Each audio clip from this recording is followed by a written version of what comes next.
ठाणे शहरातील घोडबंदर परिसरातील वाढते नागरीकरण तसेच उन्हाळ्याच्या दिवसात निर्माण झालेल्या पाणी टंचाईवर प्रभावी उपाय म्हणून आनंदनगर, ठाणे महानगरपालिका उद्यान, कासार वडवली व कृष्णा ग्रीनलँड पार्क या परिसरातील 3 जुन्या विहिरींचे पुनरुज्जीवन करण्यात आले असून त्यावर RO प्लांट उभारून नागरिकांना शुद्ध पाणी उपलब्ध करून देण्याचा महत्त्वाकांक्षी उपक्रम परिवहन मंत्री प्रताप सरनाईक यांच्या संकल्पनेतून राबवण्यात येत असून आज रोजी त्याचा पाहणी दौरा करण्यात आला होता। प्रत्येक ठिकाणी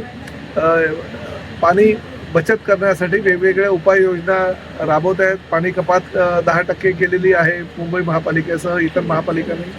आणि ठाण्यामध्ये सुद्धा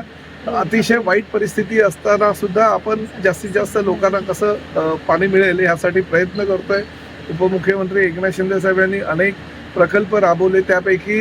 विहिरीचं संवर्धन, जतन करणं आणि त्या विहिरीमध्ये RO प्लांट लावून त्या पाणी हे सर्वसामान्य जनतेला पिणं योग्य कसं होईल यासाठी